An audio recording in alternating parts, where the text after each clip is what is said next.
तो बच्चों आज हम आपको बता रहे हैं आवाज संख्या के बारे में, ठीक है।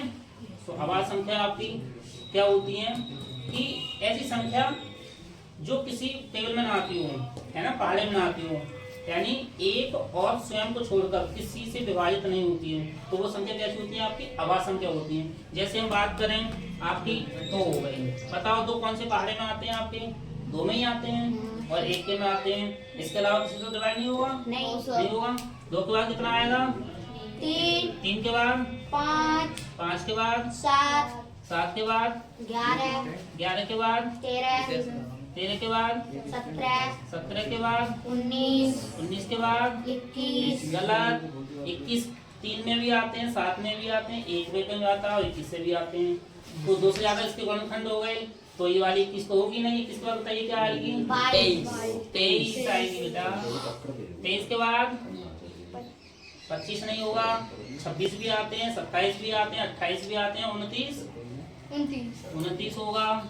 29 के बाद 31 होगा। 31 के बाद 33 नहीं होगा। 33 11 में आते हैं, 3 में आते हैं, 37 होगा। 37 के बाद क्या होगा बेटा? 41, फिर 43, फिर 47, फिर 49 नहीं होगा, 53 होगा। 53 के बाद 59 होगा बेटा, फिर 61 होगा, फिर क्या होगा? 67। 67 के बाद क्या होगा बेटा? 71 यानी 71, 73 किस में आते हैं? 71 बताओ। 71 किसी पारी में नहीं आते हैं। 73 के बाद क्या आएगा बेटा बताओ? 79, फिर 83, 83 के बाद क्या आएगा? 89, 89 के बाद 90 नहीं आएगा, 91 नहीं आएगा, 92 नहीं आएगा, 93, 94, 95, 96, 97, 97 आएगा बेटा। 98 आएगा नहीं, 99 और 100। तो यानी कि ये 1 से 100 तक, 100 तक के बीच की क्या आ गई? बीच की अभाज्य संख्या आ गई। सही है। कितनी होती हैं आप काउंट कर लो आप। 1 2 3 4 5 6 7 8 9 10 11 12 13 14 15 16 17 18 19 20 21 22 23 24 25 कितने हुए टोटल? 25। ऐसा क्वेश्चन आपसे पूछा जाएगा कि 1 से लेकर के 100 के बीच में कितनी अभाज्य संख्याएं होंगी, तो उसमें आंसर आएगा आपका 24, 25, 23, 22। तो आपको कितना लगाना है? 25। एक अभाज्य संख्या नहीं होती है, ठीक है, एक उसका गुणनखंड होता है। क्या होता है उसका? गुणनखंड। और खुद स्वयं की संख्या होती है। तो ऐसे भी आएगा, इसके क्या गुणनखंड होते हैं? तो कितने बनाएंगे आप? 2। कितने बताएंगे? 2 के अलावा अब तीसरा आता है, किसी पहाड़ी से करती है, तो समझ लेना वो अभाज्य संख्या नहीं होगी। सबको समझ में आ गया? Yes sir. क्लियर? अभाज्य संख्या बारे में समझ में आ गया आपको? Yes sir. अच्छा बेटा, अब आता है आपका क्या नाम है? कोई संख्या जैसे सम संख्याओं का हमें निकालना है योगफल। क्या निकालना है? सम संख्या आप जानते हैं? बताओ सम संख्या क्या होती हैं? ऐसी संख्याएं जो 2 से विभाजित हो जाएं, तो सम संख्याएं होती हैं आपकी, ठीक है। तो हम इसका सम संख्याओं का क्या निकाल रहे हैं? योगफल। तो योगफल वाला सूत्र आपको पता है सम संख्याओं का क्या होता है? बताओ बेटा। Yes sir. क्या होता है बताओ? Bracket n+1/2।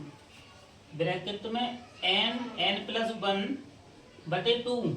2 क्यों आएगा इसमें? सम संख्या, जब प्राप्त सम संख्याओं का जो योगफल होता है आपका, वो क्या होता है? n+1, है ना। हम कहें आपसे 1 से 10 तक की सम संख्याओं का योगफल निकालना है। क्या निकालना है? योगफल। तो पहले आप 1 से 10 तक की सम संख्याएं लिखिए, कौन कौन सी होती हैं? 2 4 6 8 10। ठीक है। अब ऐसे हम इसको नॉर्मली जोड़ कर देखें तो कितने होते हैं? 2 और 4 6, 6 6 12, 12 8 20, 20 और 10 30 होते हैं। अब हम सूत्र का यूज करके देखते हैं। इसी फॉर्मूला हमारा क्या है? इसमें n+1 है, ठीक है। तो n कितना है आपका? यानी कितने हैं, 1 2 3 4 5, 5 नंबर हो रहे हैं, तो 5 लिखिए, 5 प्लस 1 तो 5। अब जहाँ कोष्टक होता है वहाँ पे क्या होता है आपका गुणा आता है, ठीक है। 5 और 1 6, तो कितने हो गई, 6 पंजे 30। देखो ये भी 30 आया है आपका, ये भी 30 आया। बस आपको संख्याएं गिननी है और इस फॉर्मूले में लगाना है, ठीक है। Yes sir. हाँ, ये क्या हो गया आपका, सम संख्याओं का योगफल हो गया। अब हम कहते हैं आपसे विषम संख्याओं का योगफल है ना। अब जैसे हम कहें कि 1 से 10 तक की विषम संख्याओं का योगफल, 1 से 10 तक इसका निकालना है विषम। विषम तो विषम संख्या कौन सी होती है, 1 है, 3 5 7 9, बस 10 तक लेना है तो 9 ही तो आएंगे।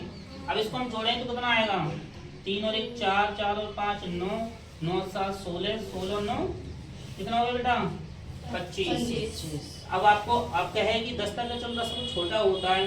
अब कहे बड़ा नंबर कोई, क्या 1 से 100 तक की बताओ। अब तुम 100 तक थोड़ी लिखोगे और जोड़ोगे, बहुत दिक्कत होगी, है ना। तो इसका सूत्र क्या होता है, n पे घात 2। कितना होता है, n/2। तो n कितनी आपकी संख्या थी, 5 थी ना, तो 5 पे घात 2 तो कितना हो गया, 25। ये तो आप जानते हैं वर्ग, 5 का गुणा 5 में होगा। यहाँ अगर 6 होता तो 6 गुणा 6 में, 6 3 36। तो देखो ये 25 आया था, ये भी 25 आया है, ठीक है। तो आपको सम संख्याओं को पता चल गया, विषम संख्याओं को पता चल गया।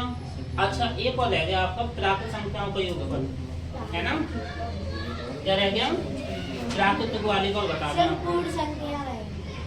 तो प्राकृत संख्याओं में क्या होता है बेटा, चलो इसको भी मिटा देते हैं, उसके बाद कुछ करिए बेटा। तो बेटा हम बात कर रहे थे किसकी, प्राकृत संख्याओं का योगफल निकालने की। तो प्रथम प्राकृत संख्याओं का योगफल का आपको सूत्र पता ही है, क्या होता है, मैंने आपको पहले बताया था, n प्लस 1 बटे क्या होता है, 2 होता है ना।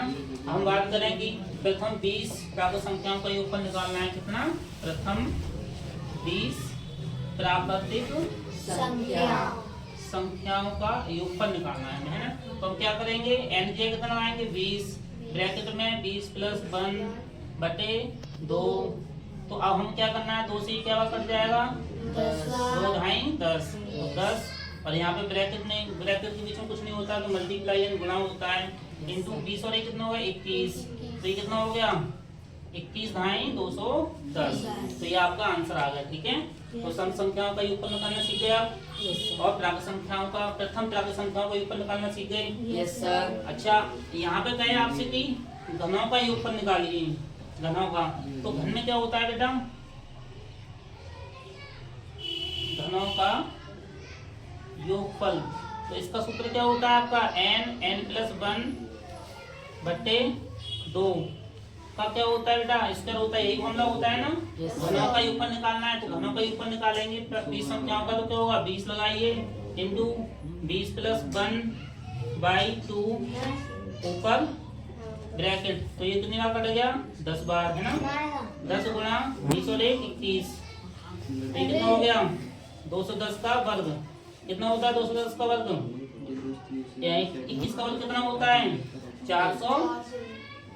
21 का वर्ग कितना होता है बताओ, 21 का होता है, नहीं पता हो तो गुणा करना है आपको, ठीक है। 1 2 21 का ही निकालना है ना हम।